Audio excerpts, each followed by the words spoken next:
Olá, gurizada. Eu sou o Heineken e este é o Segundo Corte, um podcast que discute as questões estéticas e comportamentais da indústria do cinema, sempre buscando criar uma apreciação da arte e da edição.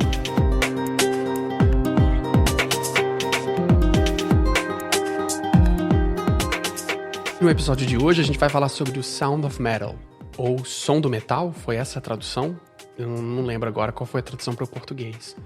Mas estamos aqui com Duca Mendes. E aí, Duca? Fala, Heineken. Hoje sem nenhuma piadinha, porque de fato eu fiquei impressionado com a mixagem desse filme. A gente vai falar sobre isso. Esse filme é muito interessante, já tem um tempo que ele tá aí, né? Na verdade, ele é um filme de 2019. Eu assisti ele em 2020, mas ele é um filme que vai conquistar muitos espaços por aí, pelo visto, né? Ele realmente tá ganhando vários festivais, onde coloca um cara ganha. Não só porque é um filme dessas características de super personagem, né? Uma personalidade muito forte, a história de uma busca interna, uma autojornada, uma jornada interna de um personagem. Isso facilita bastante. A estrutura do filme possibilita ele também entrar em muitos festivais com cara mais de acessibilidade, um filme que fala sobre adictos, né, e sobre surdos. Enfim, ele tem uma pegada assim que tem uma facilidade de ser comercializado muito grande e é muito inteligente, e me impressionou que é um filme muito barato, embora não tenha sido... Eu não achei nenhuma informação oficial do orçamento, mas todas as entrevistas que eu ouvi dos editores, né, e das pessoas que trabalharam na edição, que foi a base que eu usei para fazer esse episódio, né, todos eles falaram que é um filme muito barato. Foi um filme muito barato e ele arrecadou pouquíssimo dinheiro, porque ele foi um filme distribuído pela Amazon, né, feito sobre a chancela da Amazon para ser circulado dentro da plataforma, o que não gera dinheiro, né? Porque, enfim, até só as assinaturas, eu não sei como é que funciona, se pinga dinheiro das assinaturas para a produção. Né? Agora ele já está sendo comercializado, né? A partir de agora ele não está mais sobre a chancela da Amazon, então ele está sendo comercializado. Então eu achei a informação de $14.279 até agora que ele já arrecadou, e esses 9 finais são meus, porque eu já aluguei 2 vezes. Eu tenho aqui na Amazon Prime também, vi talvez um pouco antes de você, depois revi, pra gente poder fazer aqui o episódio. Inclusive, pra mim particularmente, né, toca muito essa coisa da aceitação, a jornada em si, né, ela toda ela acontece para que uma coisa se realize, assim, que é a virada de chave, né? Que é o fato de você ficar surdo, né? Então, acho que muitas coisas estão envolvidas, né? Não é só o fato de ficar surdo, a parte física, mas eu acho que você interiorizar isso é muito diferente de você se ligar que não ouve. Então, acho que o filme me colocou muito nesse lugar, assim. E, enfim, tecnicamente a gente vai falar mais aí também, mas eu recomendo a todo mundo que tá ouvindo a gente aí, se ainda não viu, corre, porque é um filmaço, cara. E eu tinha, engraçado, assim, só pra não esquecer, quando eu vi a primeira vez, eu tinha colocado uma nota 3 no filme, no Letterboxd, eu botei um 3. Assim, porque eu não tenho filme que é 5, eu brinco com uma coisa minha, que eu não tenho filme que é 5. Então, é 3, 3,5, filme legal, 3,5, 4, 4,5, beleza. E, cara, eu pulei pra um 4 aqui. De um 3 para um 4, eu vou te dizer que dentro da minha tabela é um grande salto. E já que não existe 5, né? Então o máximo é 4,5, é um filme quase lá, assim. Mas se o máximo é 4,5, o 4,5 já não é um 5? Não, porque pensa que o 5 não tem, então o 5 é 4,5. Então 4 é um filmaço, assim. Entendi. Mas enfim, sem lenga-lengas, eu gostei muito. O Davi Donato, no podcast Catching Up, falou também desse filme e recomendou que as pessoas escutassem o filme de fone. Se tu tiver um fone que anula, tem um noise cancel forte. Isso. Cara, liga o noise cancel do teu fone e ouve, porque quando rolar a parte de surdez, você de fato se sente fisicamente mais surdo, sabe? É impressionante. Então, é absolutamente recomendável que esse filme seja apreciado de fone, sozinho, assim, sabe? Tipo, bota o fone e termina o filme. Mas eu gostei muito de como eles trataram essa surdez, né? Pra quem não é surdo.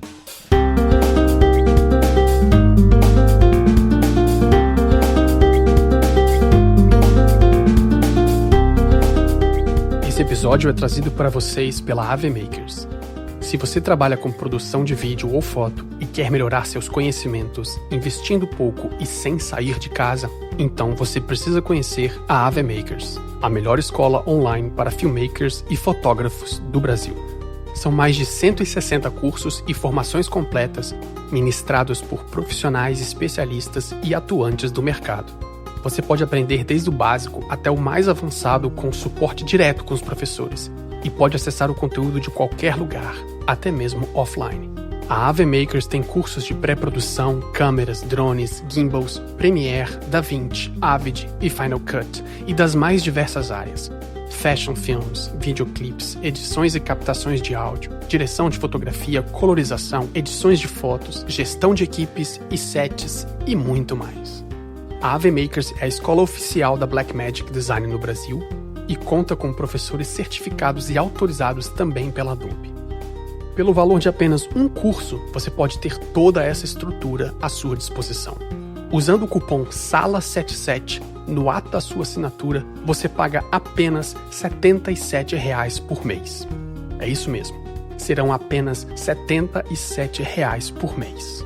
Mais de 40% de desconto que você pode parcelar no boleto ou no cartão. Acesse avmakers.com.br e assine.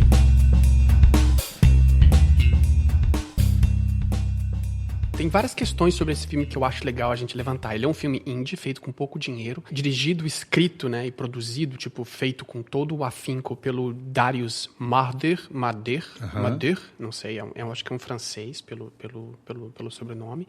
Escrito por ele, dirigido por ele. Ele também tem a escrita do irmão, eu acho que é irmão, que é o Abra. É isso que eu ia perguntar, são irmãos, né? Eu acho que são. É Abra Mader, que é o irmão dele. Também escreveu, e esse cara também compôs algumas músicas. Ele também participa da música, do tema original da música, ele é dele. Assim como o supervisor de áudio também é um compositor original. E ele tem uma questão.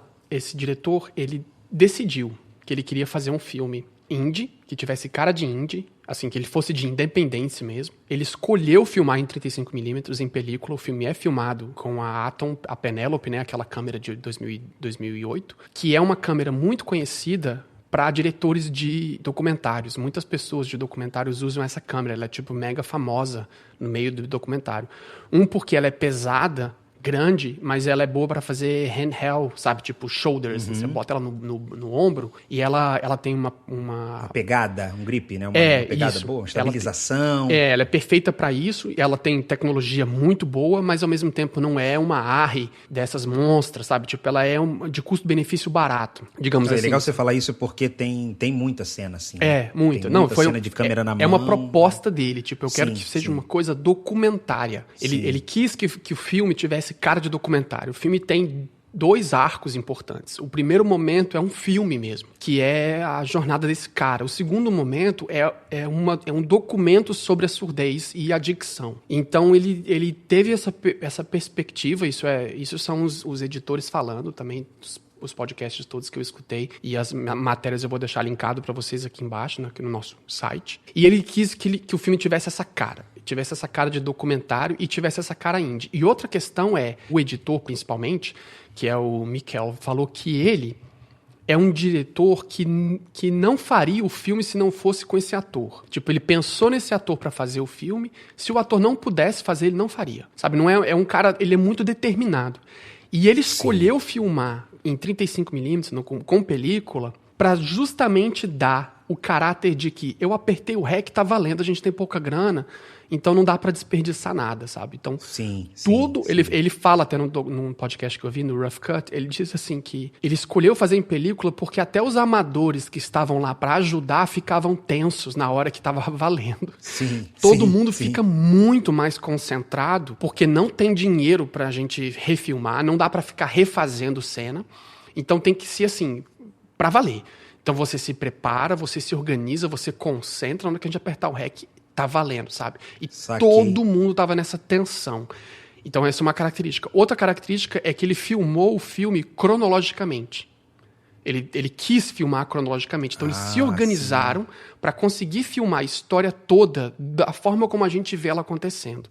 Então, não teve as cenas que a gente vai fazer aqui na... Gravar por locação, de repente. Isso. Tipo, se organiza para isso. Tudo que tá na rua ali naquele momento. Mas mesmo se tiver uma cena na rua de volta, dali a 3 dias, eles vão voltar lá. Vai voltar daqui a 3 dias. Isso, porque a construção dos personagens e as pessoas dentro do filme, elas vão aprendendo os seus personagens, os seus roles, né, dentro dos seus papéis dentro do filme também, conforme o filme vai acontecendo. Então, o filme amadurece ao fazer aquilo ali. Nos podcasts, ele fala que esse diretor ele é obstinado nesse nível, que se o elenco que ele escolheu não pudesse participar, ele não faria o filme.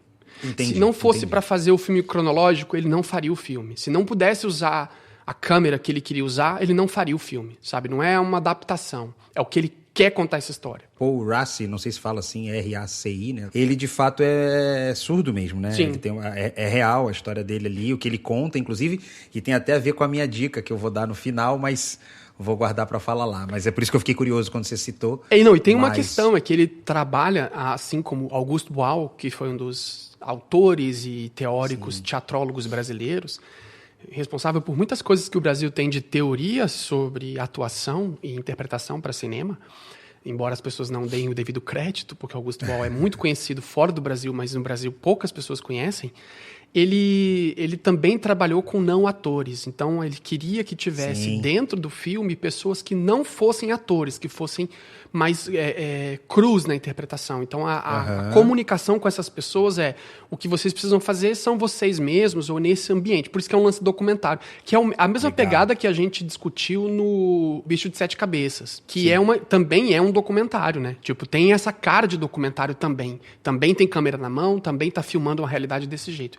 Então, e é um filme também indie nesse sentido, né? De tipo, tem essa cara de... Eu não queria dizer grosseiro, porque fica parecendo que é ruim, né? Mas eu não saberia dizer outra palavra. Raw, mais rústico, mais... Raw. Não é bem essa palavra, mas é mais cru. Mais cru, exato, Cru é a palavra. E o filme foi reeditado. Esse também foi uma característica que eu achei curiosa. Eles fizeram o filme todo, editaram o filme inteiro. Quando chegou o resultado do áudio sobre a forma como ele escuta, eles resolveram reeditar o filme. Tipo, não, vai ter que ser diferente, a gente vai ter que mudar um monte de coisa. Porque a criação do áudio, isso é uma coisa que todo mundo que assiste esse filme com atenção repara. O momento em que ele de fato está surdo e não escuta, aquele é um ambiente completamente fantástico e novo. E é impressionante como chama atenção para todo mundo, né? Tipo, caracas, que loucura é aquele movimento quando ele põe o implante ou quando ele tá surdo num ambiente de surdez. E isso foi tão crível, o resultado da pós foi tão crível que eles tiveram que mudar os momentos em que isso entrava, entendeu? Eles tiveram pra mim faz todo sentido. Reabrir o filme e falar, não, a gente vai ter que botar em lugares diferentes, porque é muito mais sobre esse momento do que o fato do cara ficar surdo, né? Tipo, é muito mais a experiência. As transições. Isso. Eu acho que as transições, eu acho que assim, primeiro o fato do personagem ser um músico, né? Eu acho que você já carrega na tinta ali, né? Você bota uma dor extra, né? Do cara, o cara que vive em parte, né? Grande parte do ouvido parar de ouvir. Acho que isso já é um peso muito grande. Não que, né, uma outra pessoa de uma outra profissão perdesse a audição não seria difícil, mas acho que isso ajuda a história a ficar um pouco mais forte. Tem um momento quando ele passa a ouvir de um jeito que não é o natural, que é a causa do implante, e tem o terceiro momento, que é quando ele vê que ele não tem audição nenhuma, que é o implante desligado. Porque tem esse momento, né? Porque eu achava, me corrija se eu estiver errado, eu achava que aquele momento que ele fica sem ouvir até ligar o implante seria um momento de transição, mas depois ele bota o implante, ele vai ouvir, mas se ele desligar, ele ouve o zumbido, ele ouve como sempre. Só que eu acho que não. Eu acho que anula para zero. Ou porque eles têm que raspar, né?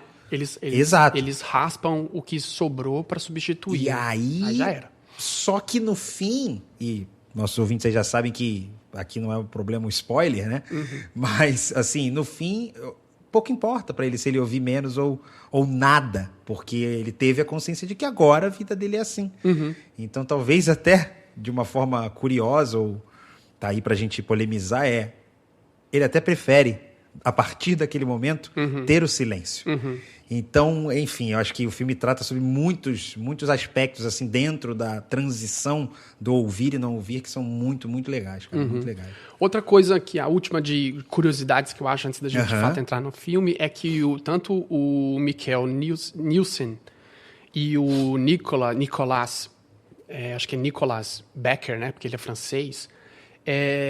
Eu acho que ele é francês, pelo visto, pelo que eu escutei ele falando, ele tem som total de uma pessoa em francês falando inglês. O Nicolas Becker é tipo absurdamente famoso e super ultra mega conhecido. Ele é um supervisor de sound, de edição de som, né? Só que ele trabalhou, se você procurar, ele trabalhou no Arrival, trabalhou no Gravidade, trabalhou em um monte desses filmes importantes também. Arrival, inclusive, que a gente elogiou bastante a coisa do do som, sound design. né? Ele é o supervisor dessa coisa, o diretor dessa coisa. E ele trabalhou junto com a edição. Isso foi também uma coisa diferente. Tipo, o som do filme não foi feito necessariamente pós a edição, tipo, fechou o corte, entregou o filme, vamos fazer o ADR, vamos fazer como é o processo natural. Não, esse foi feito junto, eles tinham umas prévias, tinham umas músicas prévias, tinham uma ambientação prévia, e era feito junto com o corte. E aí, quando eles terminaram isso, ele foi aprimorar essa qualidade do som, e aí eles tiveram que refazer quando chegaram ao resultado final. Então é um processo um pouco diferente, mas é para você... A minha ideia de trazer isso aqui é porque é um filme muito manufaturado, digamos assim, sabe? Tipo, ele é muito manual, sabe? É muito artesanal. Você sente isso no filme. Ele é uma obra de arte nesse sentido técnico, né? É incrível. E facilita porque a simplicidade da história é sobre a jornada interna de uma pessoa, né? Tipo, não tem umas coisas muito mirabolantes. Então, é muito simples você pensar na história. A história é muito simples, né? Tipo, a história desse cara. Não tem coisas muito grandiosas que ele vai ter que enfrentar, sair de cidade, se movimentar demais. É tipo tudo muito local, dentro de um trailer, dentro de um quarto, né? Então, isso possibilitou o filme ficar mais concentrado ainda. E eu acho as escolhas de câmeras, no sentido de o que é que a gente enxerga, eu acho beirando o gênio. Assim, eu daria, né, o crédito ao Daniel Bouquet, que é o cinematographer. Há coisas que a gente enxerga ali, cara, é incrível, é incrível. Eu não li o roteiro, vou ser bem sincero, eu não consegui ler o roteiro, não tive tempo. Eu achei o roteiro só dentro de um site do Verity, que está disponibilizando o roteiro. Não achei o roteiro para baixar. Então eu achei ruim ter que ficar sempre entrando no site e para ler tem que estar lá dentro. Tá? Eu nunca tinha visto isso de, tipo, disponibilizar o roteiro oficial, só que está dentro do site. Aí, enfim, eu acabei não conseguindo ler, mas eu ainda pretendo, porque é um filme que eu quero estudar um pouco melhor. E aí é até legal para ver essa coisa, porque que você mencionou ali agora, pouco atrás, essa coisa do som sendo feito durante o processo, vendo o filme e agora sabendo dessa curiosidade que você falou dele ter sido reeditado, assim, o cara do áudio, né, tô chamando aqui, né, o Nicolas, por exemplo, que chamam dele de o cara do áudio, ele editou junto, porque é meio isso que você falou mesmo, né? Para quem vai ver o filme depois com calma, vai reparar que tem muita decisão que teve que ser feita de assim, quando que a gente tá surdo, quando a gente não tá, quando a gente tá ouvindo o som do implante, quando a gente tá ouvindo que ele também tá ouvindo, só que sem ser o áudio abafado. Enfim, tem muitas decisões que elas, de fato, decidem o contar da história. É muito isso. Se fosse o mesmo som para sempre, porque é muito louco. O que eu quero dizer aqui? Às vezes, porque assim, se o personagem principal tá com pouca audição, e aí tá rolando aquele áudio baixo, você entende que é ele que tá ouvindo. Só que tem uma hora que a personagem tá falando com ele e o áudio dela tá normal, porque ela tá falando pra gente. É só ele que é o surdo nesse caso. Essas decisões determinam o desenrolar da coisa, porque vai falar que isso não faz diferença? Claro que faz diferença, seria muito preguiçoso e amador. Sempre que ele tá em cena, ele tá ouvindo assim, ou sempre que é o ponto de vista dele. Só que você tomar essas atitudes de quando é e quando não é, eu acho que é tão importante quanto, assim, dormiram e acordaram juntos, cara. Esse editor e esse editor de áudio, né, supervisor, eles dormiram e acordaram juntos, porque é um trabalho e de muita sinergia ali, né, muito orgânico, de sentindo, fazendo. Ele contou... Não é nem sobre alteração, né? Eu diria que a timeline seria lapidação 1, lapidação 2. Porque não é altera, né? É de entender mesmo se funciona ou não. Ele contou que quando o diretor chamou eles acho que eles passaram tipo uns 3 anos nesse processo. E aí o diretor vai pro sítio dele lá, pra casa dele, acho que em Paris. Uhum. E aí eles ficaram um tempão assistindo um monte de filme e debatendo questões estéticas sobre o filme, sobre o som, sobre música, de como que esse filme deveria soar, né? Então você vê que é um filme que foi gestado com base no som, né? Tipo, o som é uma coisa muito importante, não só porque tá no título, mas é porque é o som que conta a história no fim das contas. Exato. E nem tanto a atuação. E aí isso dá um caráter muito louco pro ator, né? Porque como que você vai explicar pro ator e como que você vai dirigir esse ator para que ele saiba que, a força principal do filme vai estar presente só quando o filme for editado, porque a gente precisa estar isso no computador, né? Fazer essa característica, Sim. Porque o ator não está ouvindo aquilo lá na hora. Claro. E ao mesmo tempo, o ator precisa ter uma noção, não só de língua de sinais, né? A língua dos sinais propriamente, no caso a inglesa, a americana no caso, né? Não a inglesa, mas a americana. E porque eu vi muita gente falando, porque esse filme foi feito em Libras, né? Mas na verdade Libras, porque é a linguagem brasileira de sinais. Na verdade é língua brasileira de sinais, o pessoal não gosta quando você fala que é linguagem de sinais, porque fica uma coisa meio pejorativa com a linguagem. É uma língua mesmo, ela tem proposição gramatical e tudo, então ela é uma língua e ela é a língua brasileira, né? A americana chama... A americana língua... American Sign Language, né? Tipo, a língua americana de sinal. Obviamente o ator aprendeu sobre isso, ele teve coaches para fazer isso, ele entendeu esse processo, mas o filme não é sobre essa coisa, tanto é que não tem as mãos mostradas, que é uma coisa muito curiosa para quem estuda sobre Libras ou sobre língua de sinais ou sobre surdos, é que é muito comum a mão dos intérpretes, por exemplo, estarem muito presentes no frame. Quem já editou coisas com janela de acessibilidade sabe que você não pode botar muito contraste ou muita coisa para destacar demais, né? Ele tem que ficar o mais perto do natural, mas as mãos têm que estar muito presentes, porque a mão faz muita coisa, né, no sinal, né? Tipo, é um pouco da expressão, é um pouco do olho, mas a mão é muito importante, né? São os sinais propriamente. Então, antigamente se usava luvas até. Para destacar, os intérpretes usavam luvas. Depois chegou-se à conclusão, e muito debate depois, que isso era um pouco até pejorativo, porque era meio que uma asepsia, né? De tipo, não tô me tocando com isso e tal. Então, a luva foi extinta desse processo. Você quase nunca tem intérpretes que fiquem de lado, por exemplo, ou fiquem afastados. Eles estão sempre muito no centro, as mãos estão muito presentes e tal. E nesse filme é o oposto. Quase não tem mão. Quase não tem... Aliás, eu não lembro de ter um insert de mão. Tem algumas vezes ali quando ele faz a brincadeira da competição contra o menino com o aluno, né, do alfabeto. Mas não é tem uma hora dele falando, né? Não é. É tipo, ela tá em quadro, não é foco isso. na mão. Rola. Porque, por exemplo, ele vai aprender o R de Rubin, aí ele faz ali o R. E aí tem um take, outro, mas assim, nas conversas, vamos dizer, acho que o ponto é esse. Quando tem um diálogo e ele tá aprendendo de fato, a mão um pouco importa. Muitas vezes até tá fora do frame. A gente tá vendo só ele olhando a mão. Exatamente. E isso é uma escolha, e é uma escolha, eu acho que é uma escolha até desse lance da câmera, por isso que ela vai dizendo, porque a jornada não é sobre isso, né? A jornada é sobre ele, né? Sobre ele se aceitar. Então eles fizeram essa escolha, né? De não mostrar exatamente esse lugar. Também esses filmes que são filmados em ordem cronológica, para quem é ator, nossa, é uma maravilha, né? Porque você não precisa se preocupar em chegar nas emoções finais ou as coisas maiores e mais pesadas que vão vir mais pra frente, geralmente, né? Sem ter passado por um momento. Exatamente, sem até saber como ficou a sua cena, né? Do dia, 3 dias depois. Tipo, eu acabei a cena daquele jeito, então faz sentido eu acordar dessa forma. Pros atores, essa ação contínua e ininterrupta, Stanislavskianamente falando, faz muito sentido, sabe? Então... ajuda, né? Eu fico muito feliz quando eu vejo que existe um diretor com vontade própria estética de filmar cronologicamente. Fica o apelo aos diretores.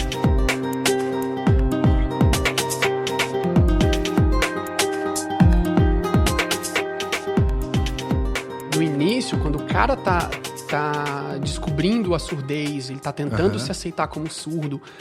Os frames de natureza, ou os frames afastados, eles têm muitas coisas no frame, tem muita coisa pra você ver, sabe? Tem muito detalhe, tem muito letreiro, tem muita informação, tem gente andando, tem muita coisa acontecendo. É super profundo o depth of field, sabe? Tipo, você vê realmente uma profundidade. Conforme o filme vai andando pra frente, as cenas de cidade, eles ficam com shallow, como é que chama isso? Tipo, fica curto, né? Seria curto. Mais curto. Mais fechado, raso, né? Raso. Fica mais raso essa distância. Então você fica com ele mais fechado, só ele sozinho. E as coisas que aparecem no frame tem menos informação também. Ou são coisas muito triviais, que não vai ficar te chamando a atenção. Tem uma cena final que ele tá no quarto com a garota, o quarto é cheio de coisa, mas é escuro, sabe? Não tem pra você ficar olhando o detalhe que tem em cima da prateleira e tal. Fica focado nele. Então até nisso eles se preocuparam em fazer uma coisa suave nesse sentido de você perceber muita coisa com a visão, mas quando ele tá, digamos, empobrecido de sentidos porque ele tá sem um deles, que é a audição, ele foca pra você ficar só com ele. E não te acrescenta coisas a mais, porque o filme em si trata a surdez não como deficiência, não como doença, não como problema. Pra ser como... Não como deficiência não seria correto falar, que ela é uma deficiência, de fato, tudo bem falar sobre isso. Mas ele não trata como algo pra ser corrigido. O filme não trata a surdez para você corrigir, tanto que justamente como o Duca já colocou, o filme não faz explicações com a câmera de coisas que estão sendo ditas pelas mãos ou pela língua de sinais. O filme não precisa te mostrar o que ele tá vendo. O filme te mostra ele olhando, porque é ele o importante que tá perdendo a surdez. Então, ou seja, o filme não compensa a falta de som. Ele justamente te deixa na falta de som, sabe? Num tanto saudável, porque o filme seria muito tosco se ele, depois que o cara ficasse surdo, ele cortasse o som e o resto do filme todo fosse mudo. Isso seria muito experimental. Gosto, o que você tá falando faz muito sentido, inclusive tá na boca de um personagem. Né? Quando ele volta para falar que precisa de 4 dias lá, ele fala, cara, o nosso objetivo aqui é entender que a gente não é doente. Que não ouvir não é um problema. Assim, a gente é uma outra forma de viver. Então a gente está aqui por isso, para normalizar, para entender, para absorver e encarar isso como a nossa vida, e não uma nova, uma outra. Então isso é muito legal, porque isso também me tocou muito, porque eu acho que o que o filme fez comigo também foi... Eu sou músico, né, cara? Você é músico, inevitável a gente se colocar um pouco ali naquele lugar, e, cara, eu fiquei muito aflito algumas vezes, e talvez, confesso, até que dentro de mim eu tive um pouco da luta dele, sabe? Será que eu conseguiria? Eu fiquei, cara, a cada 3 cenas eu agradeci o Papai do Céu, eu falei, cara... Que bom que eu não passei por isso, né? E não tenho essa dificuldade. Como deve ser difícil, principalmente, né? Como disse lá atrás, para qualquer pessoa, mas principalmente para o cara que trabalha com audição e tal. E eu fui lutando internamente, cara, e essa coisa de você entender, que é o que o filme se propõe a isso, é documentar, te mostrar... E te ensinar além do que você tá vendo, que assim, é só um outro jeito. E tem uma coisa pesada, né? Até, tem 2 coisas muito pesadas. Uma é de uma forma muito sutil e inteligente e sofisticada. E a outra é de uma forma grosseira e agressiva.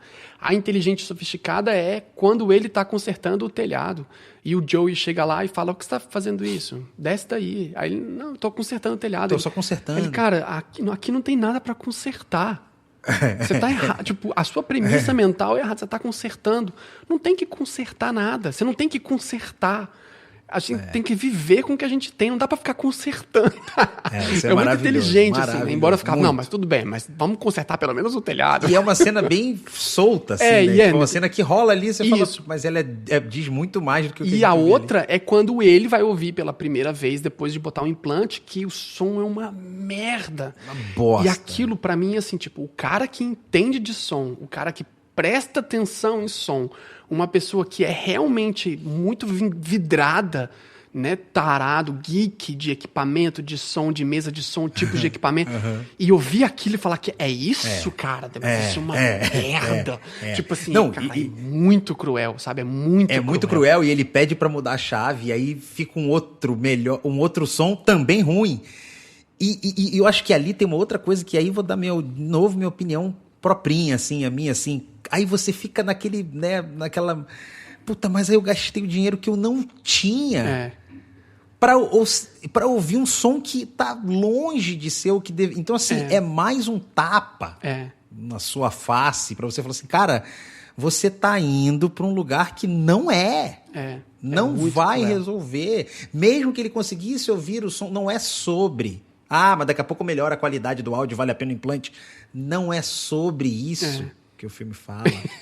Então isso vai dando uma vergonhinha, sabe? Eu assumo aqui publicamente, cara, porque... E é muito interessante, eu acho isso muito transformador, assim. Não tenho vergonha de assumir. Falo, óbvio, para não perder a piada, mas assim, é muito legal quando ele faz você se contorcer e você começar a mudar de fato. E, cara, e você entender que a proposta é outra e no final você... compreender, essa pelo menos foi a minha trajetória durante o filme e eu fiquei muito feliz, assim, porque realmente, cara, é uma lição e sem ser clichê, sem ser banal, sem ser mostrado de uma forma, olha, agora você vai aprender com o filme que isso é importante. Não, é assim, esse lado documental que você falou, eu acho que ele é muito necessário para essa obra aí. Você se envolve e você tem por dentro, você tem tipo um cavalinho de Troia, né? Ele vem assim, você deixa entrar e quando abre... você fala, nossa, eu fui possuído por uma lição, assim. Não tinha como não aprender. Acho engraçado você citar o cavalinho de Troia, porque eu estava pensando numa coisa, e foi a minha impressão do filme também, é que assim, e acho que é a segunda ou terceira vez que eu já cito isso, né? Eu acho esse filme muito trágico. Ele é muito estrutura trágica de tragédia grega mesmo. Porque você tem um personagem... que, claro, da estrutura clássica da tragédia é uma outra história, porque é durante um dia, são 24 horas só que aquilo acontece, você tem um herói que necessariamente precisa receber o comentário dos deuses que ele não vai fazer X coisa, aí ele vai contra essa ideia, comete a mesma falha trágica, e então ele tipo se perde. A gente já citou isso algumas vezes, vai citar milhares de outras. Mas esse filme tem a mesma estrutura, né? Você tem um oráculo, você tem uma figura que representa o ancião, que é quem... Eu já passei por isso, eu sei exatamente como é, eu consigo ver o seu problema, eu consigo entender, você também não entendeu o seu problema, e eu vou te ajudar a passar por isso. E ele confronta esse oráculo e ele não aceita essas respostas do oráculo.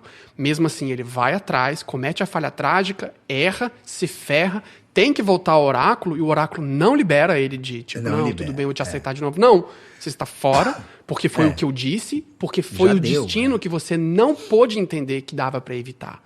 Porque não se evita quando você tem a falha trágica.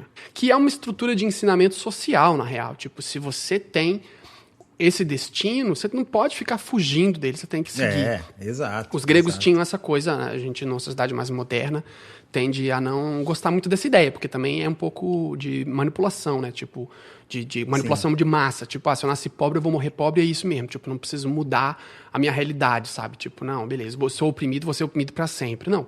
Mas os gregos tinham isso de tentar ensinar, porque tem que lembrar que as tragédias gregas, tanto as tragédias como as comédias, elas eram estruturas de educação social, né? Tipo, era para educar as pessoas para grande massa, né? A massa se entende homens ricos, né? que eram os chamados cidadãos, né? Porque crianças, mulheres e idosos não estavam nessa conta. Mas, de qualquer maneira, essa falha trágica que o filme possui é muito interessante, porque ele tem uma estrutura que é absolutamente clichê, que a gente está falando dessas histórias com essa estrutura há mais de 3 mil anos. Se você for pensar nos sumérios, deve ter tipo 8 mil anos que essa história está sendo contada. Essa mesma estrutura. Um personagem que faz... E não é nem a questão da jornada do herói, é uma jornada interna de autoaceitação das questões internas, né? Tipo, autoevolução. E, por fim, o filme ainda tem um mega pano de fundo sobre a adicção do alcoolismo. Porque, na real, no fim das contas, você pode dizer que o filme é sobre drogas, né? Tipo, o filme é sobre um viciado de drogas. Inclusive, é a sinopse oficial do filme. É um cara alcoólatra que tipo, é uma pessoa adicta que está tentando passar por esses momentos de aceitação dessa sua adicção. E o cara bota uma gota de problema que é a surdez no músico. Sabe? Então, assim, o filme é muito inteligente na estrutura de escrita, né? O roteiro é muito inteligente na estrutura de escrita, porque ele não é sobre um assunto que transcorre, ele é sobre um assunto simples, que é o alcoolismo desse cara, só que a falha ou Não é a falha que eu queria usar, tipo, o obstáculo que ele enxerga é a não aceitação de algo natural dele que venha a ser a surdez. Sim. Entende? Então ele não bota a surdez como problema, porque ela não é nem na história do filme. O problema dele é o fato dele ser alcoólatra. Esse total. É o problema desse vida cara. Ele não aceita fecha... esse tratamento. E por acaso, ele também tá surdo, sabe? E isso eu achei brilhante como construção. O que fecha que você está falando é, de fato, as cenas finais ali, quando ele se liberta desse medo da transição, quando ele aceita a surdez, enfim, é quando entende que talvez o lado adicto tenha ficado para trás, que está representado na mulher dele, a namorada. Então, assim, é uma transição que o que está à frente é a surdez, que ajuda a gente a entender, mas, como você disse, é do amadurecimento e do novo personagem, do novo cara, da nova vida do cara. A nova vida do cara é uma vida limpa. Por acaso é de sem ouvir também. E é sutil, porque a mostragem dessa história, que a gente está dissecando aqui, digamos assim, ela é audiovisual real, né? Tipo, a gente vê o frame inicial dele olhando pra garota na cama, e ela tá quentinha, a cor tá clara, avermelhada, né? Tem um monte de amarelo naquele frame. Ele mexe com as baquetas nela e você vê de lado uns cortes no pulso dela, né? Então você já de cara já pensa, tipo, essa mulher tentou se matar, essa galera é hardcore, ok, mas eles estão super convivendo, né? Que tem café, saca? Tem mil coisas. E quando ele resolve que ele tá fora desse ambiente, né? Quando ele consegue se sair disso, ele olha também pra cama na casa dela já. Aí ela tá em outro ambiente, ela tá em outro momento, ela tá deitada, virada pro outro lado, inclusive. Ele olha também, tipo, beleza, acabou esse ciclo, né? Seguimos a vida. Então, é muito interessante vocês pararem o filme em vários momentos e perceber que a composição de cinematography foi brilhante para contar essa história. Não é por acaso que ela tá virada para um lado, tá virada para outro, ou que a cor tá diferente. Não, é de fato uma conversa que deve ter sido de trabalho de mesa, né? De sentar com um grupo e falar, galera, a primeira cena tem que ser isso, a segunda cena aquilo, porque ele é filmado na lógica, cronologicamente, sabe? Tipo, é uma obra-prima. Eu acho que teve uma decupagem muito foda, assim, de roteiro e depois pra fazer o storyboard, enfim, acho que deve ter tido um trabalho intenso, assim, intenso. Isso. Porque tem muita genialidade em todos os passos.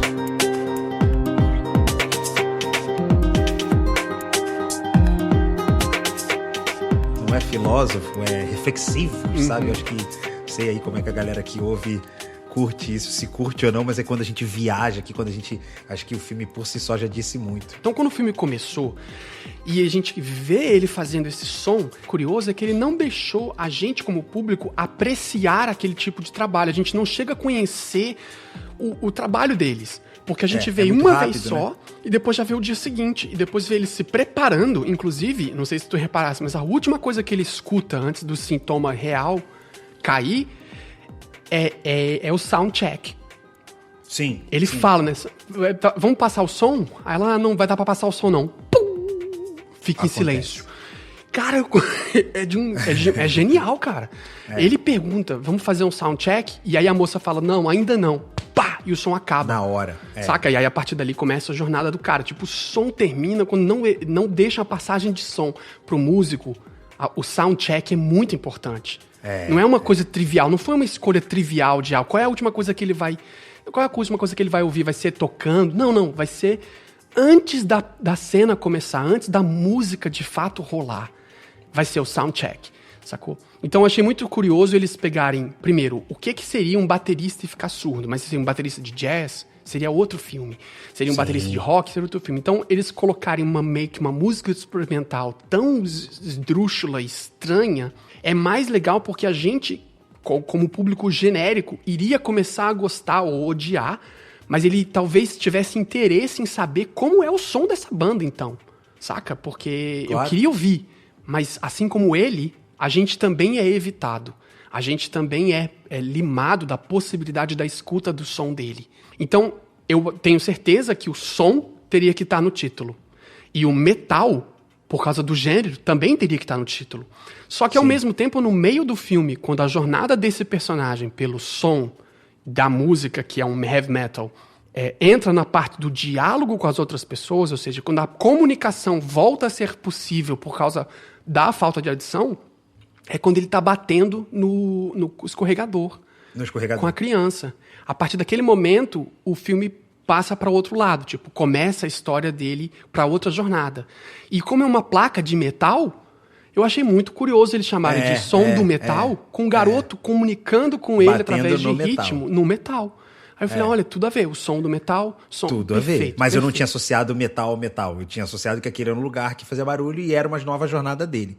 Mas a coisa de ter associado o metal ao som eu não tinha feito e muito legal. Vamos pros frames? Eu escolhi três momentos, mas são muito curtos, não vai gastar tanto tempo do público mais, porque já tem 1 hora de conversa. Mas na minutagem 9 minutos e 40 e poucos. Ele tá na bancada de camisetas.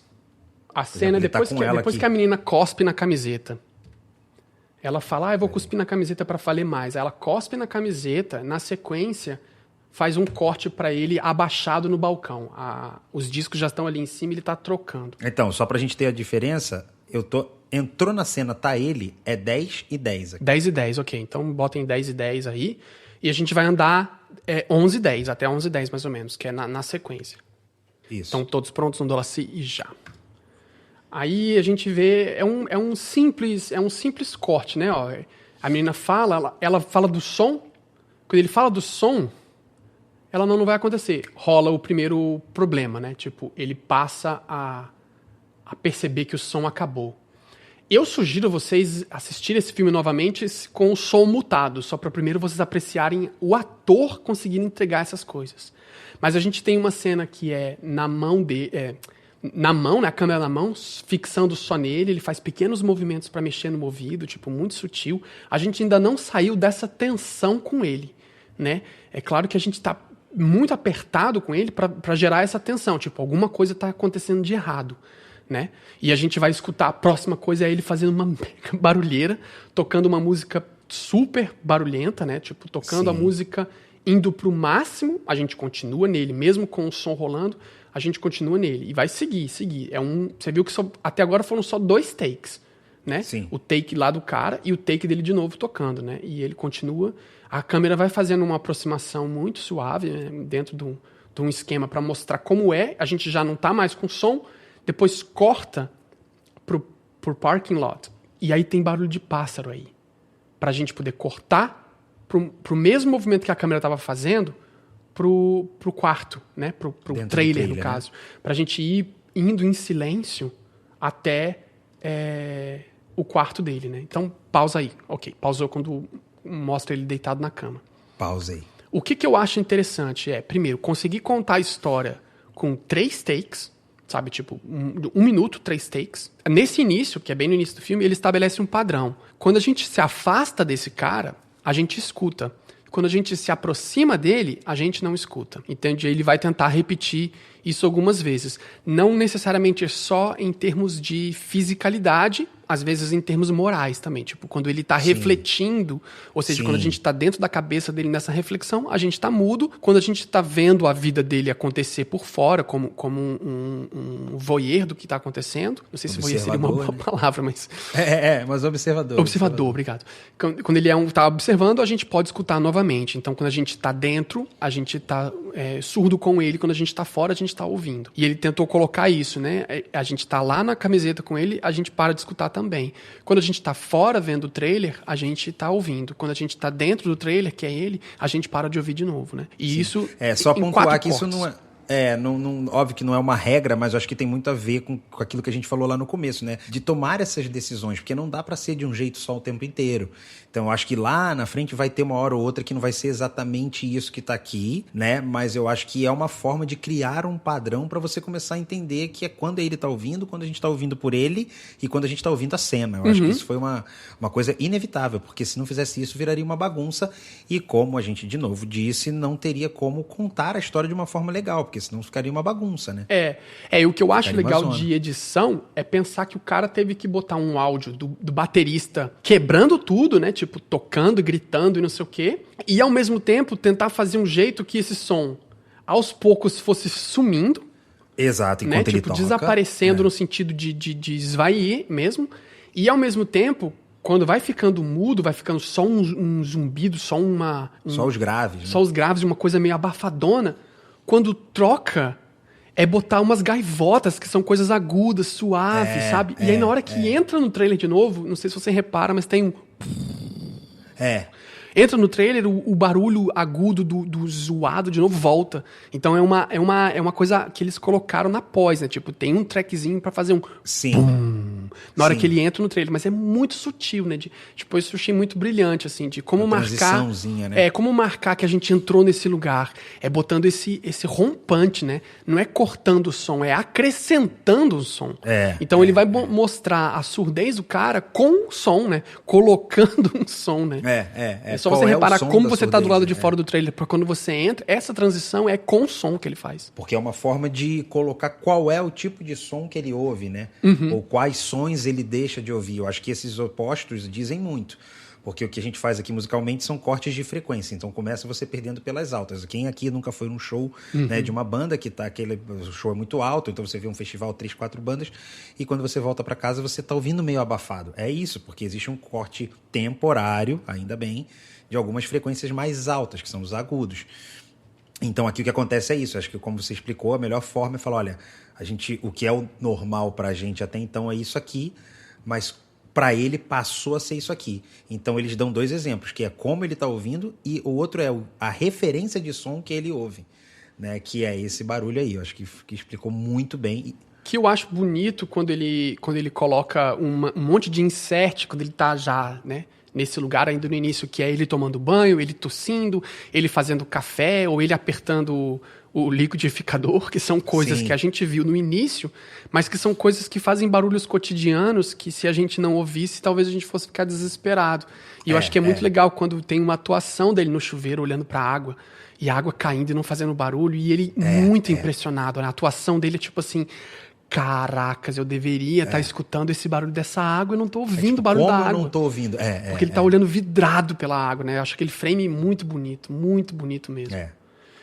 A próxima que eu gostaria de chamar, 12h32 pro meu. 32 deve ser 12h50 aqui, mais ou menos, na farmácia. Isso, quando ele tá na farmácia. A primeira cena dele da farmácia. E também é 1 minuto seguido. Uma 70mm parece, né? Ele tá muito apertado. Tô nele. Primeiro frame é o rosto dele ali de lado, né? Perfil, bem fechado. Bem fechadão mesmo. E a gente sabe que ele tá na farmácia logo em seguida que ele tá, né? Porque a gente meio que vê o fundo. Bem desfocado, né? Aqui no nosso Play BR, só reforçando, é 12h58. Então, 13 minutos essa cena que a gente tá descrevendo aí. Bem desfocadão, lá atrás bem recortado, né? Então, vamos dar play. Antes de dar play, eu queria chamar a atenção para reparar em 2 coisas. Que é justamente o fato dele... Novamente, lembra que tem 12 minutos de filme ainda, então a gente ainda está ambientando o público. Então ele vai fazer de novo, ele vai afastar a câmera para poder escutar e aproximar a câmera para ficar na surdez, né? Tipo, ele vai fazer isso, quando ele sair de longe, a gente vai ouvir. E eu tô falando isso porque faz parte da edição isso. Né? Isso faz parte da edição, porque o cara escolhe pegar uma câmera, né, um take que está afastado, e nesse ele vai deixar o trilha de áudio tratada X, e quando ele escolher a câmera próxima, ele vai escolher o áudio Y, né? Tipo, é uma decisão mesmo, né? De estética. E uma coisa muito interessante é que, assim, a gente não escuta exatamente o que o cara tá falando, dá pra escutar um pouco o que o cara tá falando, né? Tipo, e é um filme muito importante não ouvir, aí, claro, é muito difícil esse lance da língua, porque tem uma questão, Duca, é que a legenda pode entregar coisas que talvez não era pra ser entregues. Concordo com o que você tá falando. Entende? Tipo, se é um burburinho de alguma coisa, o cara pode escrever na legenda. E aí o burburinho passa a ser parte do texto. Mas na verdade não era texto, era burburinho. Concordo plenamente. Tipo, você pega uma palavra no que está sendo falado e não uma frase. Entende? Isso é muito curioso, porque realmente eu ouvi sem legenda esse filme. Eu vi ele sem legenda, então... e aí a tua percepção é diferente, né? Porque tem coisas que eu também não consigo entender. Mostrar... e às vezes é pra mostrar qual é a percepção do protagonista. Exato, né? Não é um texto, não tá claro ali, não é pra eu ler. E aqui é muito nisso, porque quando o cara tá falando alguma coisa, a gente não tá conseguindo entender, a gente continua com a câmera nele, ao invés de filmar o cara que seria o natural, né? Você quer ver o que o protagonista tá olhando, mas ele não faz essa escolha, ele continua na agonia do não entendimento. E eu queria complementar exatamente isso, é uma coisa que eu tinha notado também, e você já chegou nesse ponto, que muitas vezes acontece isso no filme, né? Porque normalmente num diálogo você tem, obviamente, né, o que um vê, né, quando a gente tem a reação, você tem a ação, né, você tem a decisão por botar a reação quando o outro está falando, mas aqui tem muito de colocar a gente para ver o que ele vê sem ver o que ele tá olhando. Não sei se eu escolhi as palavras certas, mas entende? É quase assim, como ele percebe a coisa. É fácil colocar o point of view dele, coloca ali que a gente vê o que ele tá vendo. Mas a gente quer ver como ele tá reagindo ao que ele tá vendo. Então, isso é uma coisa muito bacana também que eu notei ao longo do filme, principalmente a partir daí, né, mais pro meio e pro final, que tem muito esse take que não é uma reação dele, é como ele tá vendo. Então vamos soltar daí. Em quantos? Desculpa, qual é a minutagem sua? Aqui é 12,58. 12,58. 12,58. 12,58, tá $1 e já. Tá ele na farmácia, tem um super burburinho, um barulho, sei lá como é que chama isso. A câmera fica tão na mão que quando ele vai sair correndo dessa cena, ele até bate com a câmera. Aí, ó, afasta pra gente entender o áudio. Aí a gente tá entendendo. E o que ele fala é, tipo, o cara tá com problema de se comunicar. Ele tá tendo problema de comunicação. É isso que você escuta. Esse é o texto. E aí, quando volta pra ele, que na verdade poderia até ser o mesmo take, provavelmente é o mesmo take que a gente tava vendo antes, né? Que só saiu e voltou. Ó, a gente tem um corte. E não dá pra entender direito o que tá sendo falado. Eu não sei se tem legenda. Não, aqui não. Ok. Rola um estéreo, né? Rola uma brincadeira com estéreo. Só que, ó, ele tá escrevendo uma coisa no balcão e a gente não vê a escrita no balcão, a gente só vê ele. Sabe? Ele tá... E aí a gente continua escutando quando a gente afasta de novo, ok. Até porque a história tem que meio que andar, então a gente precisa ajudar a plateia, né? Claro. E aí é, tipo, 30% de história só. E aí, ó, essa viradinha eu acho o máximo. Ok, pausa. Essa viradinha eu achei o máximo. Porque, assim, a impressão que dá é que ele ia sair, de fato, pra esquerda. E aí é como se ele lembrasse que a cena, não, ele tem que sair pra direita. E aí você vê que meio que o ator desvia do câmera. Ele vai pra ali e fala, opa, é pra ele cá. Vai mas... Só que como é um filme feito em película, que não tem, tipo... É como se, tipo, gente, é o que tá valendo. É assim, e o cara se vira pra resolver. E acaba meio que rolando como se ele tá meio perdido mesmo também, né? Acaba sendo real. E vira o clima de documentário, porque a gente passa a, tipo, não, a gente tá lá com ele vendo, então, opa, desculpa, é como se a gente de fato fosse a câmera, de tipo, eita, o cara vai bater em mim porque eu tô aqui fisicamente. E eu acho isso muito maravilhoso de ter deixado, sabe? Porque me parece como se fosse, não um erro, mas me parece que não foi uma coisa necessariamente combinada, mas ele meio que saiu, virou, passou pela câmera e deu uma voltinha, aí deixa. E cabe, né? Cabe, lógico, claro, dá pra sustentar de boa. Eu acho maravilhoso essa parte. Eu morri de rir quando eu vi a primeira vez.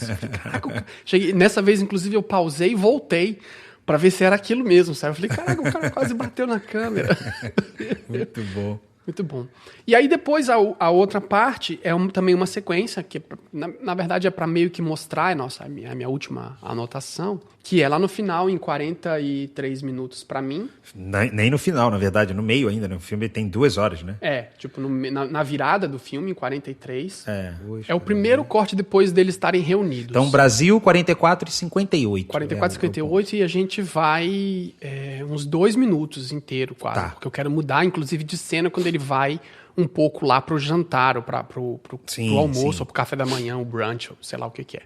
Sim. Então, na verdade, é também chamar a atenção a mesma coisa. A gente não vê as mãos, a gente não entende a língua de sinais, tipo, a gente não vê os sinais acontecendo pros surdos do filme, ou seja, pros surdos que estão assistindo o filme também não conseguirem necessariamente pegarem a fala, porque seria muito fácil filmar os caras fazendo isso e as pessoas que... Pra galera entender. As pessoas que fossem surdas e que sabem a língua americana dos sinais, né, eles conseguiriam entender a história. Então, mas aí eu já complemento, porque eu acho que de fato isso não era decidido não mostrar mesmo, porque assim, também não tem legenda. Então, por exemplo, na cena anterior deles sentarem, Eles estão fazendo o quê? Rezando um Pai Nosso? Eles estão... O que eles estão fazendo? Não dá pra saber. Isso. Então é mais uma forma de nos colocar na posição assim, mano, ele não sabe também. O cara não sabe muito bem o que tá acontecendo. Porque como ele não sabe, a gente também é tirado dessa possibilidade. Perfeito. É uma decisão no set, né? Tipo, não, vira a câmera um pouquinho mais pra cá, porque senão a gente vai acabar pegando a mão do cara direito. Tira o foco da mão do cara, foca nesse cara.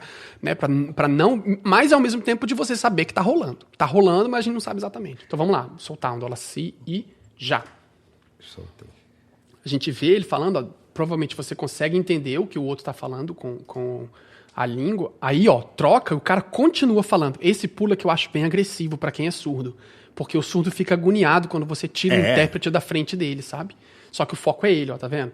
Tipo, ó, tenta se explicar. E aí ele fala... E uma coisa importante é que mesmo nessa virada... Ó, ele explica que ele não fala, né, o sign language, aí a gente corta pro master para ver ele na frente, e o cara começa a falar, o Sean fala, meu nome é Tão, também é adicto, né, corta pro outro, a gente não tá vendo o cara em foco, novamente, sabe, tipo, é um cara falando, aí vem uma mulher, ó, a mulher tá fora do frame, lá cara, olha atrás, que maravilha isso, a mulher tá fora do frame falando, eu acho isso genial, cara. Eu acho brilhante ficar nele, sabe? A reação dele, as coisas estão acontecendo. Qualquer filme seria o take cortando pra cada um. Né? Gravaria vários takes, cortaria pra cada um, no máximo abriria pro master de novo, mas assim, é ele, é sobre ele, né? Aí corta pra um barulho muito grave, super grave, nele comendo e as coisas se batendo. E aí, ó, uma coisa que é muito engraçada pra quem convive com surdo é exatamente esse corte, é o barulho que o surdo faz. Porque o surdo, ele não tem, né, não escuta, então ele bate as coisas. Você escuta ele bater muita coisa. Se você não é surdo e convive com o surdo, você sabe que ele faz barulho batendo nas coisas. E isso é muito acurado, sabe? Muito bonito o cara mostrar um frame. Aí rola uns jump cuts, parece, sabe? Tipo uns cortes. A gente tá vendo ele, a gente não tá ouvindo. Se a gente não tá vendo ele, o som fica mais ou menos voltando, sabe? E isso eu acho muito, muito bom, como é resolvido, né? Tipo, é um posicionamento de câmera só na altura ali dos caras até acabar. Pronto, parou. Muito bom. Uma coisa que eu acho importante, que corrobora a nossa ideia do filme também, falar sobre adicto, no fim das contas, é porque ele fala que é adicto. Ele vai para uma clínica de adicto, no fim das contas, né? Essa reunião... Não é, nenhum fala sobre surdez, né? Reparou? Tipo, eles falam, eu sou fulano, sou adicto há tanto tempo. Eu sou fulano, porque no início ele tem uma coisa meio assim, a gente veio aqui para se tratar, a comunidade e tal, e você meio que pesca, mas ali parece que assim, olha, você é um novo surdo. Então você vai vir aqui para aprender a ser surdo. Só que não é assim, é sobre esse o papel dele, mas ela é um surdo para pessoas que são adictas. Como você bem falou, tá todo mundo ali com o mesmo problema e compartilhando, tentando ser alguém melhor, independente de ser surdo ou não, né? Porque, na real, o problema desse cara é ele ser adicto. É claro, perfeito. É isso que ele não consegue, é isso que ele não vai conseguir entender nessa jornada, que é o que o cara fala, que a gente primeiro tem que curar a cabeça, que é o seu problema é na cabeça. Exato. Então, eu acho isso muito até legal que ele percebe... ele define, né? Ele se define assim, tipo, meu nome é Ruby, eu sou adicto, tanto. Desculpa, eu não sei falar a língua, ok. Beleza. Mais alguma questão? Minha não. Tem duas questões do finalzinho do filme. Eu acho muito legal como ele encerra o filme, né? Tipo, a gente enxerga ele se acalmando num frame que também é super paisagem, cinema europeu, né? Tem muitas cenas assim, o cinema europeu clássico, que é filmar uma árvore e os pássaros atrás, né? Tipo, que é uma parada religiosa, né? Um religare. Voltar pra dentro de si mesmo e se aceitar. Sim. E aí é bem, bem clichê, porque ele faz isso literalmente, né? Ele filma uma árvore com um sol coberto por um tempo, depois filma ele, né? No lugar onde está a árvore com o sol coberto. Eu acho muito simbólico ele escolher, porque, claro, não é sem querer, né, gente? Não é que ele liga a câmera, por sorte o sol tá passando atrás da copa da árvore. Vamos aproveitar que o sol tá ali. Não, né, cara? Não, tipo, de fato é o que a gente precisa de uma árvore cobrindo um sol pra finalizar o símbolo desse personagem. E aí a gente corta pra ele, que é assim, insert em mudo, né? O som tá mutado e a gente tá vendo ele se aceitar, né? Tipo, se entrar em paz consigo mesmo e fisicamente totalmente diferente, né? Tipo, ele tá sem cabelo, ele tá sem mostrar as tatuagens. O olhar dele tá suave, grave, sutil. E é muito importante a gente pensar, porque o filme foi filmado na cronologia, isso é mais tranquilo pro ator conseguir chegar, porque ele compôs esse personagem ao longo da história do filme. Né? Imagina fazer essa cena logo no início. Era mais difícil, não é que não consigam, lógico que consegue, gente, mas é legal pensar nisso, né? Que isso facilita porque o cara quer, o diretor queria o mais honestidade possível, sabe? Então, é interessante. E eu achei que é uma composição da música final que sobe os créditos, porque eu pensei, bom, o filme é sobre o cara perder o som, ele vai perder a habilidade do som, o som vai sumir da vida dele, a gente não escuta mais nada, porque ele tira o implante, aí a gente para de ouvir, né? Silêncio absoluto. Silêncio absoluto, aí sobe os créditos, e a primeira vez que eu vi, eu achei ruim terem colocado música no crédito. Mas não tem. Tem? Não, no começo dos créditos, não. Não, mas tem, logo em seguida vai ter música. Que é uma música composta pelo... Ah, sim. É porque é só esse começo bem gravinho. É porque eu tava com a referência do que você escreveu ali e não saquei. Você acha que ela não tem qualidade, é isso? Não, ele fez essa música... O roteirista compôs, junto com o supervisor de som, compuseram essa música para esse filme. E o início da música, ela tem uma qualidade de MP3 quebrada, assim, tipo, é muito chorus, ela é aguada, sei lá, ela é diferente, e depois a música melhora. Tipo, depois dos primeiros 10, 20, 30 segundos que a música andou, o áudio volta ao normal, tipo, o som da voz tá no lugar normal. Então, repara que o início da música, ela é estranha, isso até no Spotify, se você procura o início da música, ela tem muito chorus na primeira estrofe, na segunda, nos primeiros versinhos ali, sabe? Tipo, alguns segundos, ela é muito chorus na voz. Não sei se tu sente isso. Eu ouvi agora, senti. Quando ela começa, ela já começa com uma frequência baixa, né? Então já é meio que na pegada do que ele ouve. É aquela falta de agudo, usando as frequências mais graves. E eu sinto, né, esse som mais aquático, né? Que é um chorus que a gente chama, que poderia ser um MP3. Você deu a referência do MP3 de baixa qualidade. O que ele faz na compressão é deixar um pouco o som assim, como o Zoom faz, como essas coisas fazem quando tentam reduzir a qualidade. E depois ela vai saindo um pouco. Eu ainda acho que ela permanece. É que eu acho que como só tem uma voz no começo, talvez a gente sinta muito, mas... eu senti que fosse uma transição mesmo, porque a gente vai escutar e ficar normal. Não, agora eu acelerei, verdade. Botei bem mais pra frente, aí ela tá, vamos dizer, normal. Isso. Ela começa com um áudio bem deteriorado. Na verdade, propositalmente, não é que ele tá ruim, subiram ruim. Não é isso. Ele tá...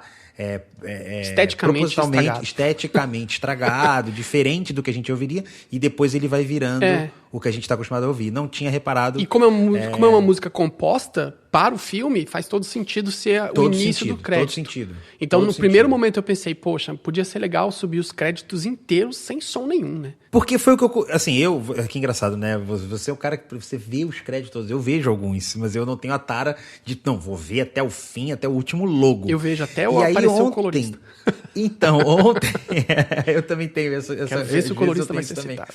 Mas ontem, quando eu reassisti... No que teve o primeiro, o segundo eu pausei e entreguei. Entendi. Então talvez por isso eu já tenha vindo com essa certeza tão equivocada há segundos atrás, falando que não tinha, porque realmente quando aparece o primeiro nome, se eu não me engano, do roteirista ou diretor ali, enfim, né, e logo depois o segundo, não tem nada.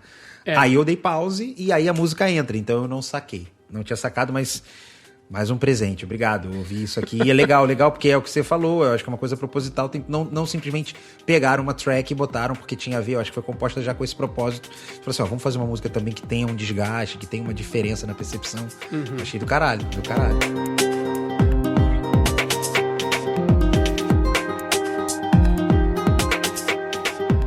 Legal demais. Vamos pra dica? Bora lá, sai que manda. Vamos pra dica. Eu separei uma dica, cara. Tem a ver, sempre, como eu digo aqui. A galera já sabe, eu falo que não vai ter, mas acabo... Quando eu tento fugir, eu vejo que não fugi. E a dica é o seguinte, cara. O Paul Rassi, que eu comentei lá no começo, esse cara, ao mesmo tempo que eu vi... Assim, o filme foi lançado, passou um tempo, e eu vi esse cara numa peça audiovisual que me instigou muito. E eu vi essa peça, era um videoclipe, né? Um musical. Eu vi...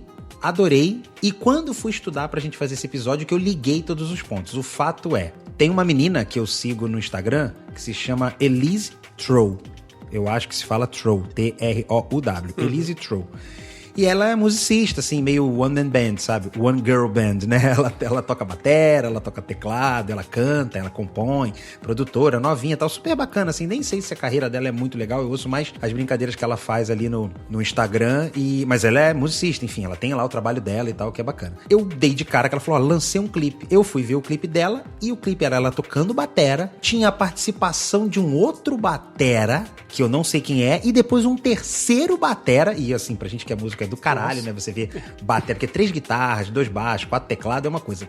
2, 3 bateras é outro patamar que a gente já tá falando. Então, assim, já me impactou muito. Amo bateria e tal. E aí, 3 bateras, sendo que esse terceiro é o Travis Barker, ou Barker, não posso estar errado aqui, mas Travis Barker, que eu acho que escreve o nome dele. Ele foi batera do Blink-182. É um cara que tem uma história foda, assim, e tal. Puta batera. Um deles era ele, ou seja, era uma collab dela com esses 2 caras. E, de repente, entra um cara cantando, só que o cara não tá cantando, ele tá fazendo uma linguagem de sinais ali. E a música é a música do Metallica. E aí eu falei, gente, o que é isso que tá acontecendo? Então, agora, quando eu liguei os pontos, que é o que eu vou tentar fazer agora pra vocês aqui que estão nos ouvindo, e pra você, Heineken, que também não sabia disso, a Amazon Prime, alguém, enfim, da produção, convidou essa menina a reimaginar a música Enter Sandman, do Metallica, com o Joe, que tem uma banda. Parece que aquela história dele, né, é verdade que ele perdeu a audição, né, da forma que ele conta no filme, inclusive, se eu não me engano, é adaptado ali, mas ele de fato perdeu a audição, e ele tem uma banda que, acho que, se eu não me engano, chama Hands of Doom, e é uma banda meio que de metal e tal, e ele são linguagem de sinais, ele canta em linguagem de sinais. Então, eu não conhecia a história dele, obviamente, então pra mim foi uma surpresa, achei até na minha ignorância que era alguém atuando, por algum motivo, não tava entendendo, e a Amazon Prime falou assim, ó, por que vocês acham de reimaginar essa música, Enter Sandman, que é uma puta música forte, assim, né, do Metallica, dessa forma? Foi isso, porque pra culminar ali com o lançamento do filme Sound of Metal, eles fizeram esse lançamento com a menina, então eu fiquei muito impactado, assim, ficou legal a versão, eu acho que nem tem que entrar aqui, tá melhor, não tá? Não é sobre isso, eu acho que a proposta é do caralho. É reimaginar o som mesmo. Reimaginar o som, como é cantar um som de metal, né, que assim, massa. Dizendo, grosso modo, que é do Metallica, com 3 bateras, sacou? Com uma mulher também sendo a protagonista batera, e entra um cara, que é o Joe, no caso o Paul, cantando com sinais, assim, cara, é uma experiência muito maneira. Massa, e, enfim, o link vai estar também na descrição aí do seu tocador e no nosso site. Recomendo muito. Massa, que massa, cara. Bom, o meu tem a ver com som também, mas na verdade eu tô numa sequência pessoal de discussão de Foley e estudo de Foley, né? No episódio passado eu indiquei o livro, então nesse eu vou indicar 2 contas, são 3, eu vou dar 3 dicas, tá? Vou gastar logo 3. Boa! Mas são 2 contas de Instagram, uma chama Deia Foley Freire, que é uma mulher chamada Andrea Freire, que é brasileira, que o Instagram dela é Deia Foley Freire, que é uma sound designer brasileira, e é muito legal acompanhar mulheres fazendo esse tipo de trabalho, que é geralmente mais envoltos por homens também, então vale muito a pena conhecer o trabalho dela e ver, né, como que ela faz. E aí, nesse sentido de ver como são as gravações, do Foley principalmente, tem uma conta no Instagram que eu adoro, chama Real Foley Sound, que o nome da mulher é a Sana Kelly, o nome dela é Sana Kelly, que ela tem, assim, se você olhar o MDB dela, são aqueles MDBs que pra você passar a página, você dá umas 8 ou 9 corridas pra baixo, sabe? Você passa, assim, tipo, 1, 2, 3, E chega 4, no final ainda tem humor. Né? Tipo, ela fez tudo que você imaginar já, ela, tipo, trabalhou em tudo que é produção de cinema, TV, documentário, do Big Bang Theory, tipo, ela tá gravando som pra todo mundo, cara. Tudo, né? Cara, tudo. É animal, já tô seguindo as 2 aqui, inclusive. Ela enquanto você falava foda, aqui. Ela é foda. Essa do Real Foley Sound, ela é muito boa, porque ela mostra como ela tá... Em geral, é super simples. Ela pega o celular, leva pra dentro da cabine e faz uma sequência de gravação, quebrando o som, caminhando na neve, não sei o que, e vai captando esses sons, né? Tipo, é bem rudimentar e simples e é maravilhoso. Eu adoro, passo horas lá. Eu passo horas ouvindo ela gravar, quebrando prateleira. Teve um dia que semana passada ela tava derrubando prateleira. Aí, tipo, são todos os sons possíveis para construir uma derrubagem de prateleira. É muito legal porque quem trabalha com isso sabe como que é legal você ver o artista do Foley gravando, né, esses sons.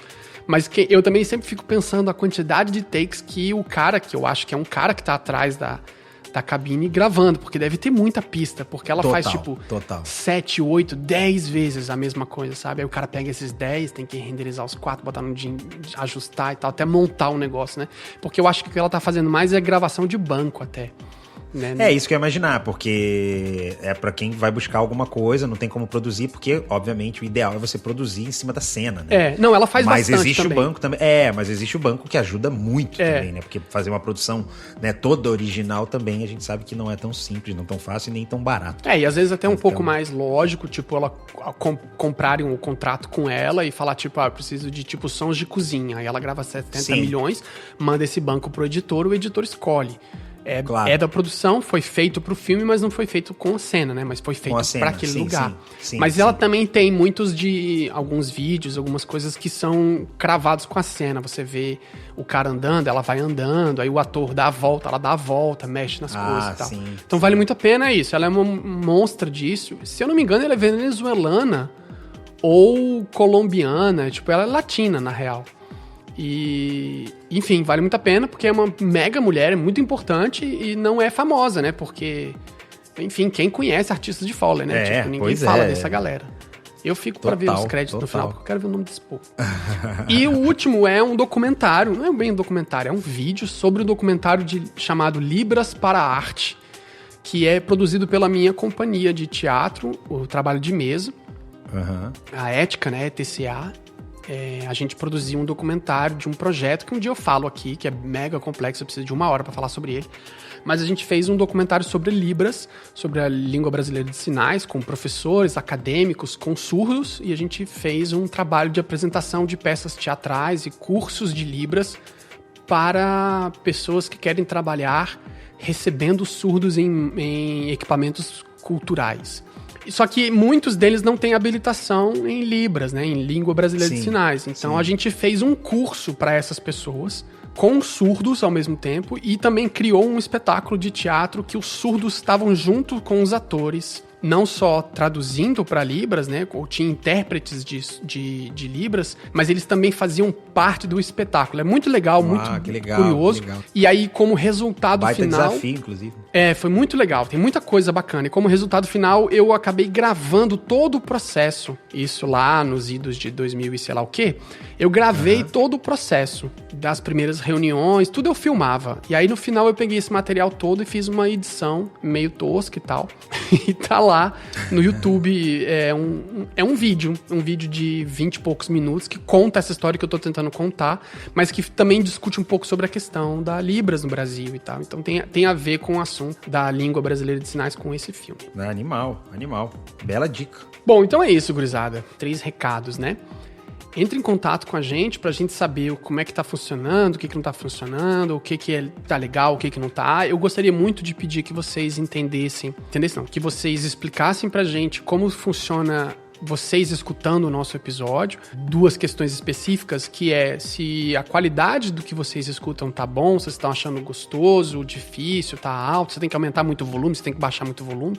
Como que funciona pra vocês isso, pessoalmente? E se vocês curtem que a gente fique falando com os filmes abertos e a gente fica tocando os filmes aqui, né? Se isso funciona ou se a gente meio que passa por isso e tal. Enfim, queria saber de vocês um pouco como que tá rolando, né? Se tem algum comentário, alguma correção, talvez nesse do de Libras, do que a gente falou bastante de coisa de língua de sinal, talvez tenha mais correções, né, de gente falando, vocês falaram isso, mas na verdade não é assim e tal, enfim. E que seria muito legal, inclusive, que vocês entrassem em contato para corrigir. E aí, para entrar em contato, tem que ser pelo Instagram do Segundo Corte, no Twitter do Segundo Corte, ou pelo e-mail, que é contato@segundocorte.com. Pode procurar no site, a gente tá com uma versão do site muito legal já tá, né, deixando ele bem caminhadinho. Por enquanto, ele ainda tá só no desktop. Quem sabe, se a gente chamar o Mark Zuckerberg pra elaborar pra gente Eu achei que a ferramenta que a gente usa lá, quando a gente faz ele pro desktop, que ela já adaptasse pro mobile, mas não rolou. Pelo visto que ela tá bem, assim, não recomendo visitar no seu celular. Não, ainda não. No desktop. Ainda não, gente. Talvez um dia. Ou então o celular vai ser só assim, já que você está aqui, vá para um computador. Play. Aproveita. Procure o computador mais perto. É isso. O site no segundocorte.com, a gente está tentando deixar os episódios todos, ou seja, as coisas que a gente tá falando, a pauta que a gente usa para discutir também tá lá como forma de artigo, para vocês poderem ler as coisas, clicar, ver os links, principalmente ver os frames que a gente cita aqui. E também, enfim, tem toda a questão do nosso histórico e tudo mais. Então, fuça lá no Recomendo no segundocorte.com, tá? E lembra de também mandar a mensagem pro Sala, né? Propriamente pro Sala, mandar pro Rafa, mandar pro Marcelo, enfim, o que vocês também estão achando da gente, pra gente, né, fazer nosso lobby com ele. E como é que faz pra fazer parte dessa sala? Você tem que fazer parte do Sala VIP. Exato. O que é o Sala VIP, Heineken? O Sala VIP é tipo uma masterclass que você paga mensalmente para você ter acesso a um grupo seleto de quase 130 pessoas, que são 130 homens e mulheres que entendem profundamente do que estão fazendo, trabalham profundamente no que estão fazendo, sobre audiovisual e pós-produção, especificamente edição, e que você vai lá nessa Sala VIP, se você paga uma mensalidade de uma coquinha zero, é assim que eles falam? Eu acho que uma coquinha, na verdade, acho que a primeira é R$9,99, se eu não me engano, ou seja, uma coquinha no postinho à noite. Uma coquinha no postinho, uma coquinha no cinema. No Brasil, Se bem que uma coquinha no cinema deve ser 25 reais. É verdade. Mas eu acho que o mais legal do Sala VIP, cara, é que você recebe muito mais do que você pagou ali. Muito mais, infinitamente. Você acha que você só vai estar ao lado de pessoas que trabalham com áudio, edição, filme e tal, mas assim, cara, é um aprendizado diário e a gente que faz parte vê que não é sobre nível. Lá tem, cara, né, tem o Edu, que editou Bacurau, tem eu que já trabalho há 10 anos, tem um cara que tá começando a editar agora. Tem um garoto, e a troca né? de informação, tem um garoto, tem um garoto novo. de, sei lá, 17 anos de idade. Então, no fim, é um aprendizado pra todo mundo, cara. Vale muito porque e é legal, você porque vai aprender muito mais do que edição. Entra uma dúvida, galera, eu tô com uma dificuldade de renderizar uma coisa Real que deu um time, pau. Aí real todo mundo time. fala, cara, também tá dando, clica aqui, clica ali, me manda o negócio, me ajuda. E assim, é realmente uma comunidade de apoio, como eu nunca vi, com um preço absolutamente acessível pra você poder pagar. E você pagando o Sala VIP, você tem acesso a isso, mas mais do que isso, você também ajuda esse podcast e o Sala que estão trazendo pessoas pra discutir sobre a sua produção e te ajudando também, né, com aulas, né, como forma de aula, né, como forma de aula, que é como pelo menos eu encaro o podcast, né, que você acaba aprendendo mesmo quando você termina um bom episódio. E o segundo corte, tanto quanto Sala de edição, tem esse caráter, né, de debater o assunto um pouco de uma forma séria e bacana. Então você ajuda a esse tipo de empreendimento também, estando lá. Então, Sala VIP, clica aí, clica onde puder.